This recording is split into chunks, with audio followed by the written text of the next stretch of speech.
Alright guys, guess what I got? I got the XENOBLADE Chronicles 4 machine right here. I can't wait to play Xenoblade Chronicles 4 on this. Anyways, how's it poppin', guys? I got the Switch 2. It's been a long time coming. We've been speculating on this system for forever now, and it finally came in this morning.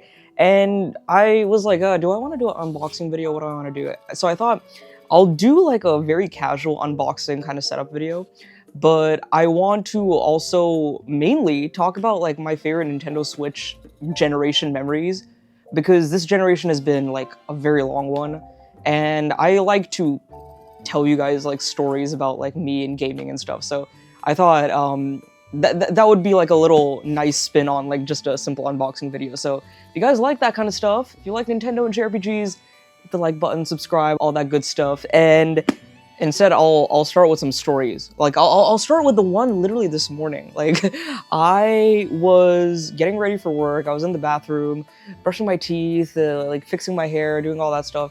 Then I get a text at like 6:20 in the morning, because I get up really early for work. I have to drive a very long way. I got this text saying your Walmart package is on its way, and I was expecting the Walmart package to be delivered when I was at work, so I would just get it when I would get home, right?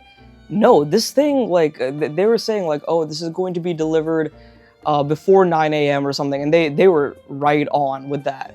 And what was funny is, like, a lot of people on Twitter were saying, like, oh, if your delivery has the grocery bag, it'll come in, like, a grocery bag item kind of thing, right? It literally did. And I know many other people who ordered from Walmart got the Coke and the Pringles. I thought that was really cool that they gave you like free goodies with that.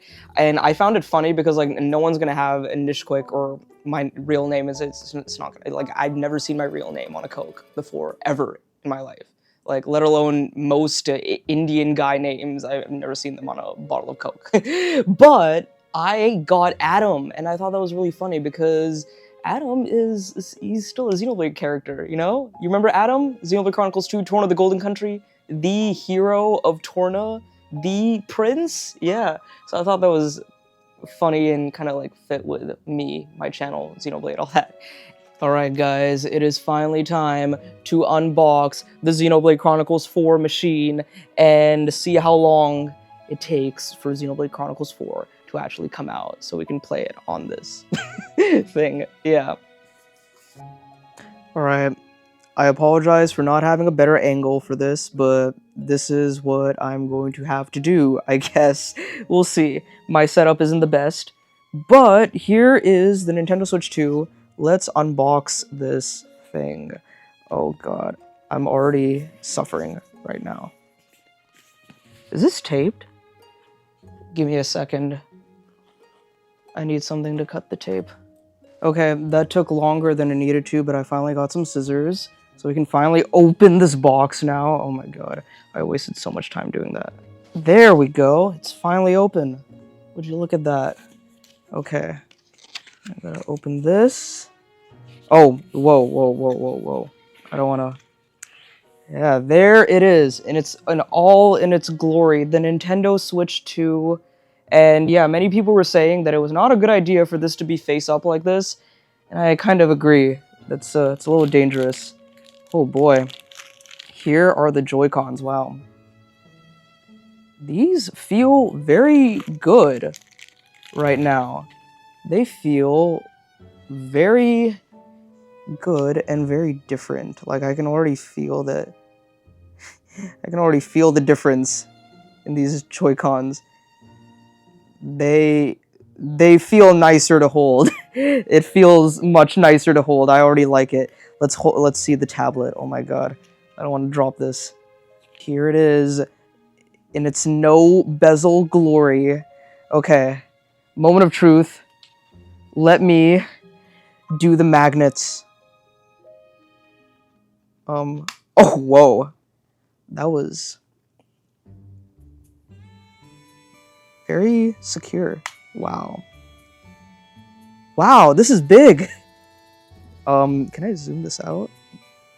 No, maybe I can't, but basically, I'm sorry, this The setup is a little whack right now, but this is the Switch 2. You can probably even see my reflection on the screen. But yeah, this is it. It is sturdy.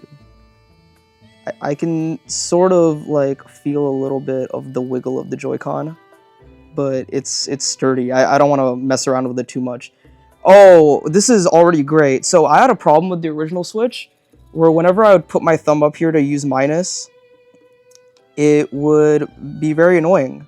Like this analog stick would always be in the way, but now it's not. Hold on, let me get my Switch OLED. It's literally right here. Here's my Switch OLED. And this is probably not a good example because I have my Skyward Sword Joy-Cons and those have like these Satisfy nubs on them. But look at this. It's so hard to like press that button. Let's do the size comparison. Also, let me get one more additional device to join the little handheld family over here. But here is the Valve Steam Deck, and here is the whole family together. It looks like the Steam Deck is still a little bulkier, still a little bigger than the Switch 2, but noticeably, the Switch OLED is a lot smaller. Yeah, unfortunately, I don't have a V1 Switch anymore because I traded that in, but that is a little bit of a size comparison. I'm going to get set up with everything. Actually, I'm going to unbox some more stuff and then I'll get set up. Okay, another story I wanted to tell you guys. So I was a very late adopter to the Nintendo Switch because the only thing I really felt like playing at the moment was Breath of the Wild, and I got that on the Wii U. So I was playing that on the Wii U. Then I got the Switch in late 2018, actually. But the first game that I ever got on the Switch was Smash Ultimate. And then a few days later, I got Mario Odyssey. So I think that was like my first semester of my junior year of college. The semester ended, I did well on my finals, and I was like, hey, I'll give myself a early Christmas present. I'll get myself the Nintendo Switch because I finally want to jump into this next generation of Nintendo. It seems like it's actually good. It's not like a disaster like the Wii U or anything like that. And the big thing was Smash Bros. Was coming out. I was following the hype for Smash Ultimate, watched all the character reveals, and I was like, I want to get this game. Like, I want to play with my friends because I had my roommates and my like whole like gang of friends in college that we all used to play with. So I got the Switch and I got it in like my college apartment, set it up. I got Mario Kart digitally and I played that. And then I went back home. It was like a 4-hour drive back home from college. And then I got Smash Ultimate, which was delivered here. And then the next day I got Mario Odyssey. And Mario Odyssey was fun because I was like, oh, this is the first single-player game I can actually play. And I was, like, literally the next day after I got my copy of Mario Odyssey, me and my family were taking an 18-hour flight to go to India. No, it was like 2 8-hour legs, I think, yeah. I think we flew, like, British Airways or something. So yeah, that's usually 2 8-hour legs. So yeah, regardless, it was a long freaking journey to India, and it always is. And I was like, oh my god, I actually get to take the Nintendo Switch with me. I get to have this experience where people are playing on the plane. I can put it in tabletop. I can like use the motion controls and all that. So that was cool. I was very excited for that. So this is the funniest part of the story. I got my Switch, put it in tabletop mode, everything was good, and then I started playing Mario Odyssey. And you know Mario Odyssey, you like throw your cap like this, right? And you do it a lot. You throw it and then you like flick it back to like have it come back to you or something. And then you can like do it in like different ways. You can like roll, and you have a lot of like motion controls you do in Mario Odyssey. Basically, I was doing this on the plane and it was getting a little chaotic. And my sister was right next to me, and she was trying to sleep. Of course, 8-hour plane ride, like, most of the time you're going to be sleeping. And when I was doing all these Mario Odyssey things, she got so annoyed. She was like, what the heck are you doing? We're literally on a plane ride. Stop, like, doing, like, Wii Sports movements or whatever. And I'm like, I'm playing Mario. And that one memory is something that, like, that was a very early Nintendo Switch memory, and that's something I'll never forget. That was a very funny moment. And of course, once I was back for the second semester of college, literally every single day, I'm not joking, Every single day we were in my apartment, we would play Smash. Every time we would get home from classes, every time we didn't feel like doing homework, every almost waking hour on a weekend, my Switch was alive playing Smash Bros. People were coming over, other people were leaving, other people were coming back in. Everyone was playing Smash, and like I still look at my file of Smash Bros. And I look at like all the names, and I see all these like random people from like who I still talk to. Some people from my friend group, and some people who I'm like, who was this? Was this some like a random dude's friend's like cousin who like came to visit us for the weekend, and then he put in his name for Smash Bros? Like I have so many people, I don't even remember half of them. And some people I'm like, oh, I remember that person from that one hangout we had like many years back. And I remember that because their name is in Smash Bros. So funny. So guys, here it is. Nintendo Switch 2. I'm holding it in my hands for the first time. Oh, whoa. This kickstand it's pretty cool. I don't know if you can see it very well. Yeah, here it is. This is a very sturdy kickstand. It feels very good. It feels like a very premium quality device. It feels very nice to hold this in your hand. And yeah, not only that, there are more things in the box. It's, yeah, some of these other like things, like, you know, these the grip, the charger here. I'm very curious to see what the dock is like. Let's see. Let's get the dock out of here. Oh, whoa. Here it is. Your big, chunky Nintendo Switch 2 dock. I don't even know how this thing comes off in the back.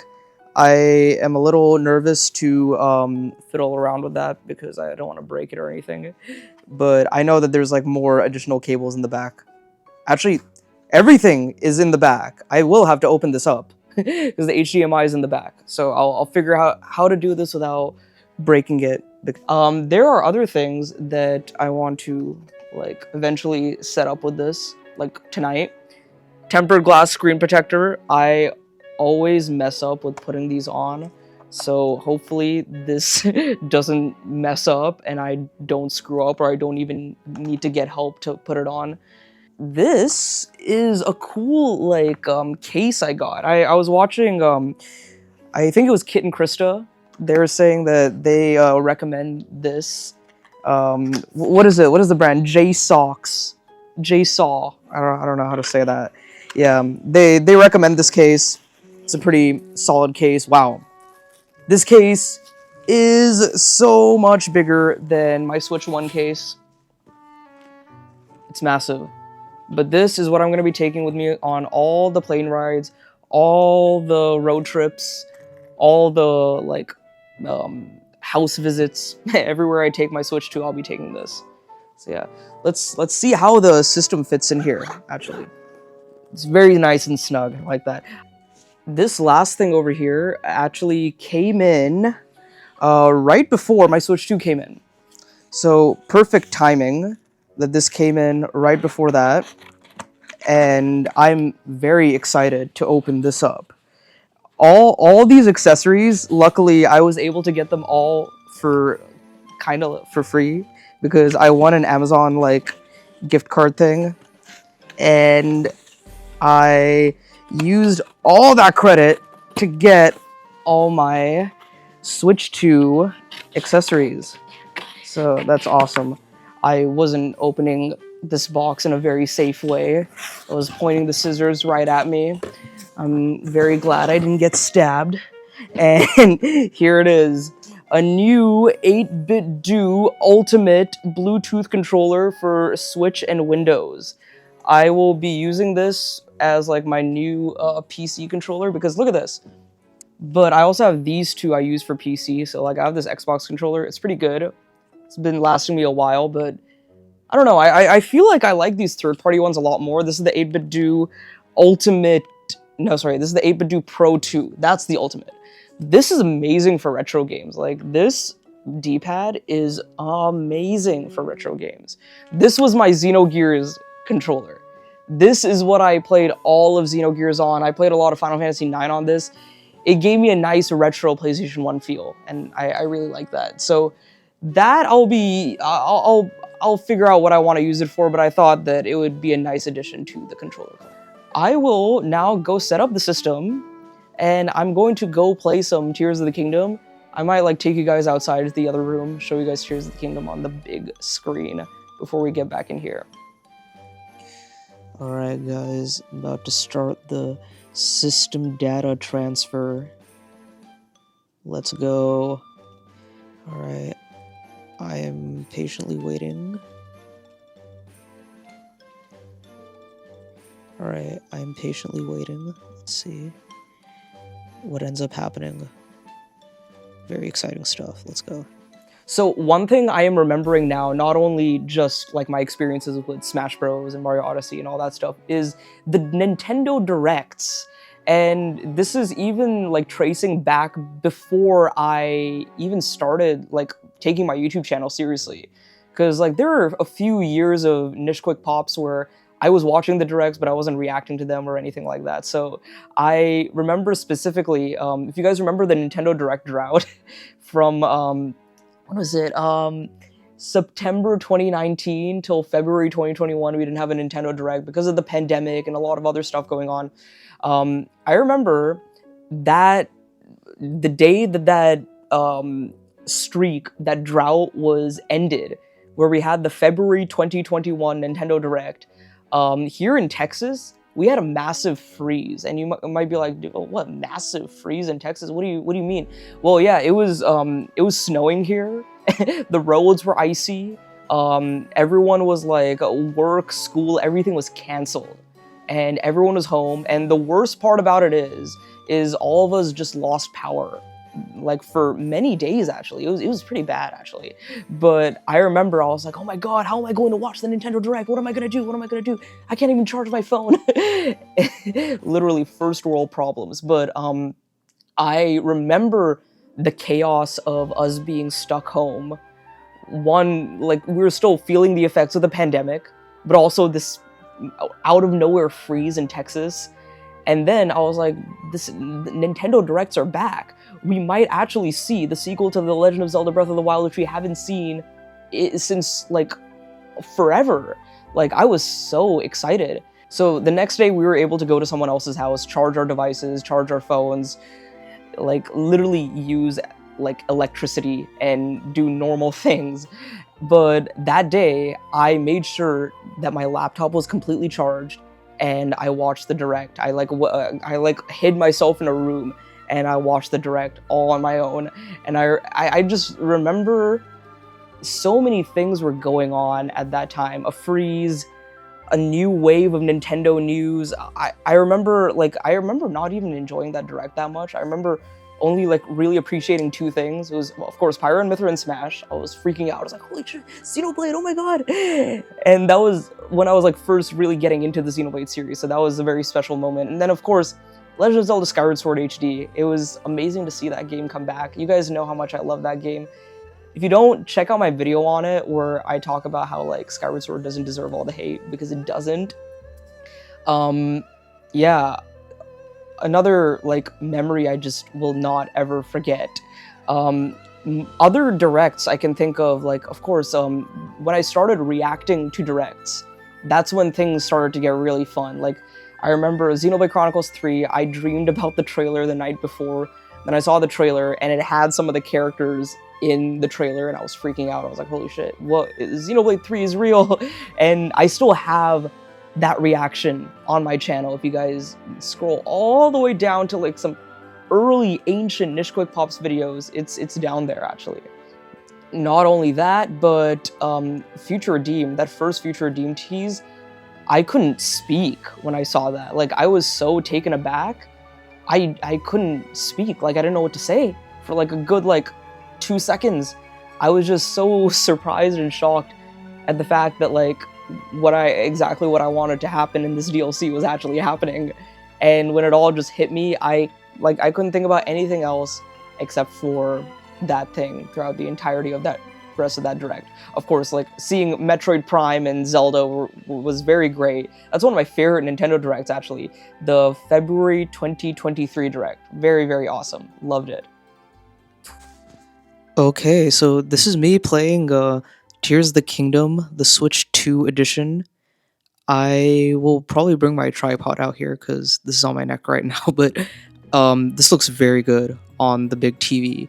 Uh, there's the Switch 2 docked amongst all the other rubble on the countertop over there. But basically, one issue I had with this TV, for some reason, I'll have to figure it out, is I had some trouble like hooking up to HDR. Like the HDR settings didn't work properly on this, and I need to figure that out. That's probably just me connecting to the wrong input or something. I'll look into that over the weekend. But other than that, this game looks amazing. And showing you like footage on the camera won't be doing you any justice, so I guess just come by my live streams to see more of Tears of the Kingdom, I guess. Oh, and speaking of Future Redeemed, of course, playing that experience was amazing. It was a lot of fun. But not only that, I remember specifically I beat Future Redeemed before one of my other really good friends who often visits town often. But that weekend when we were all playing Future Redeemed, he was away and I was here, and I told him, I was like, when you beat the game, you have to let me know exactly like what you think, right? And not only did he tell me exactly what he thought, when he got to the place, like I'll be a little vague because of spoilers. I know not everyone's beaten Future Redeemed yet, but basically when he got to that one place where everything happens, when you hear the radio and all that stuff, he called me and he was narrating his thoughts and experiences with the radio. Like every single sentence, he would like tell me what he thought of what was going on. And that conversation, that radio scene that he was going through, it lasted like almost an hour and a half because of all the conversations we were having. And when he finally got to the end of it, he completed the game, he beat the final boss, and then he called me again. And then the rest of that conversation lasted another 2 hours. And that's the thing I love about XENOBLADE. And like I've had so many moments like that with many friends on Discord, many friends like that friend in real life. Like we experience things like this and we just like mind dump to each other. It's so much fun. That's why I love this series so much. And the whole XENOBLADE Chronicles series was an absolute highlight of the Nintendo Switch generation. One final story I have, I hope I'm not forgetting anything special. I might once I start editing, but it's whatever. I want to get into other parts of this video as well. But one other awesome memory that I just like had this year, and honestly, it's not even one of my favorite Nintendo Switch memories. It's one of my favorite memories in the entire like Nishquick Pops channel life cycle. Or I don't even know if I want to say it's like one of my favorite memories in all of gaming, because it might be. It was just so much fun. It was the stream where I beat the epilogue. Xenoblade Chronicles X Chapter 13 Act 3. I'm not gonna spoil anything, but that was a 6.5 hour stream. It was insane. It was incredible. And it was so much fun. That whole day was amazing because we got let out early for work because it was Easter weekend. I came home, I got myself a nice poke bowl. It was I just treated myself that day. And then I ate that. I hung out with my friend who was visiting, the same Xenoblade friend. We hung out. I was telling him, I'm like, dude, I'm gonna beat the epilogue tonight. It's gonna be so much fun. He was like, yeah, you gotta tell me how you feel about it. Even though he hadn't beaten it yet, I was like, I'll tell you spoiler-free how I feel about it. And then, right when I came back home, I immediately started stream, literally from like 6 p.m. all the way till like 12:30 a.m. continuously just playing the game, losing so much at the final boss, getting lost in the final area and all that stuff. It was so much fun. And the one thing I really regret is all the chat history is gone for that one video and that one live stream. I'm very upset about that because I couldn't figure out how to do my chat overlay. And on top of that, the video, like, YouTube does this weird thing where if you get like a copyright claim on a live stream, then the whole like chat replay of the VOD is completely gone. So the amazing chats and the amazing like theorizing and the discussions and the jokes and the roasting of me, like people roasting me of how poorly I was doing at the game. All of it's just gone, unfortunately. That's my one like big downside with this one like amazing memory I have of XENOBLADE and the Nintendo Switch. And I had a lot of my friends in the chat as well. We peaked at 30 concurrent viewers, which is the highest I've ever gotten of any live stream ever in my life. So that was a very good time, and I'm glad that I got to experience that with you guys. The thing with the Nintendo Switch 2 is I got it now because I was very scared the price was going to go up. I don't know what is going to happen. Nintendo even said that due to various situations, they might have to raise the price. So I was like, I guess it's better to get it now than anything. It might just be like collecting some dust. It's whatever, honestly. My thing is, I will at least have it this year to replay a bit of Tears of the Kingdom, which I'm going to stream tomorrow, by the way. You guys should check out my streams. It'll be a good time. And then Metroid Prime 4. I'm very excited to have this ready for Metroid Prime 4 Switch 2 edition. Maybe Pokemon Legends ZA if I'm interested in that game enough. We'll see. But yeah, those games I'm very excited for. And then, of course, later on, I'm hoping for Xenoblade Chronicles upgrades for all 3 games, and X included. A new Fire Emblem game. I'm very excited to see what the new original Fire Emblem game is going to be on this. Maybe even the Genealogy of the Holy War remake is going to be a cross-gen Switch 2 experience. We'll see about that. And another thing is Fire Emblem Path of Radiance on Nintendo Switch Online. I'm very excited to finally jump into the Tellius games with that. And of course, a new Zelda game, new Xenoblade game, all that's going to happen. And I'll be ready for it because I got the Nintendo Switch 2. Yeah. But yeah, that is going to do it for everything. I cannot believe we are finally in the next generation of Nintendo. Or now I guess we can say the new generation, the current generation, because this thing is old news, unfortunately. Yeah, this is last gen now. I cannot believe that. An 8-year-long Nintendo Switch generation, and I was telling one of my friends on Discord voice call a few days back, I was like, I just seriously think the Switch might be my favorite console generation of all time. It revitalized my love for video games. It introduced me to so many other genres and franchises I'm going to love forever. And it was just a very nice, wholesome time. I met a lot of friends. I made a lot of memories, some of which I talked about in this video. And I started this YouTube channel. So it is, this Switch 2 generation is a turning point. It is a monumental step into the future for Nintendo, for gaming, for JRPG fans. I do have a few worries. I don't think this is like, I'm excited. I'm excited for the future of Fire Emblem, Xenoblade, Metroid, Zelda, Final Fantasy, Persona, like all these games, all my favorite franchises. I'm excited for the future of them, but there are things looming in my mind, like, I don't know what I'm gonna do when the next Zelda game is $80 and there's no way to get it for $50 like how I did with Mario Kart. Like, what am I supposed to do then?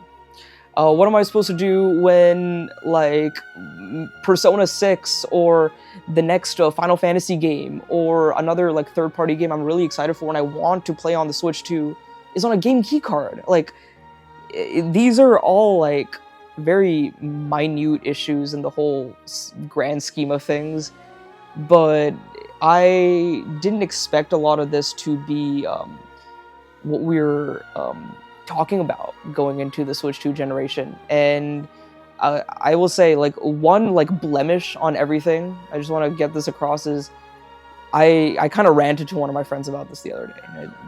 It's kind of sad, but the Switch 2, before the April 2nd Direct, was going to be my third-party console. I was going to do nearly, like, every single JRPG was going to be Switch 2. Every single one.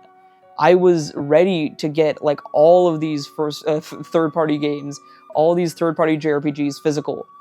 And I was so excited for that. That was one of the things I was most excited for. The third-party support and, like, getting these games physically and collecting them like how I do with the Switch 1. Like, I'm not, like, a legit collector like people like Botox Games or Orbitology or anyone like that. But I like to, like, if I like a game, I'll get it physical, you know? I like to own it. I like to have that ownership.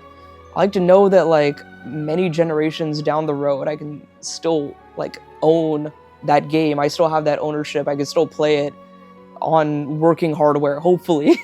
Yeah, but that doesn't seem to be the case with a lot of third-party games, and a lot of news is coming out about why a lot of that's happening and all that, and I'm just not about that. So I don't want to end on a sour note, but I'm just saying that, like, things like that make me feel like I don't know if this is going to beat out the Switch 1 generation for me, but I without a doubt know, and I without a doubt feel like we will have some amazing bangers of quality games on the Nintendo Switch 2.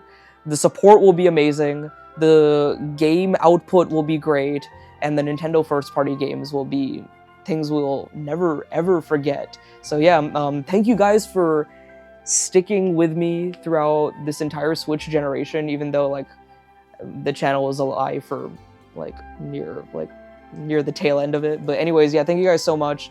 Thank you guys for sticking around for this very rambly, messy hodgepodge of a unboxing and memory video, whatever you want to call it. Yeah, I just thought it would be funny to make this, like, I wasn't even gonna make this video, but then I thought it would be funny to title the video something like unboxing the XENOBLADE 4 machine, and I was like, okay, now I gotta make an unboxing just because of that. But anyways, thank you all so much. Let me know what you guys are playing first on the Nintendo Switch 2. What are your favorite Nintendo Switch memories? And don't forget to join in on my live streams where I started the replay of Tears of the Kingdom Nintendo Switch 2 edition. So anyways, this is Nishquick signing off. Have a great day. Go play some great games today on your Nintendo Switch 2, which is in my case right now. I don't feel like taking it out. I'll see you guys in the next one later. Hey guys, this is Nishquick. Thank you so much for watching that video. And if you enjoyed it, check out these two videos on the left and maybe subscribe if you haven't on your way out. And big shout out to all my channel members whose names you can see on the screen right now. I'll see you guys in the next video. Later.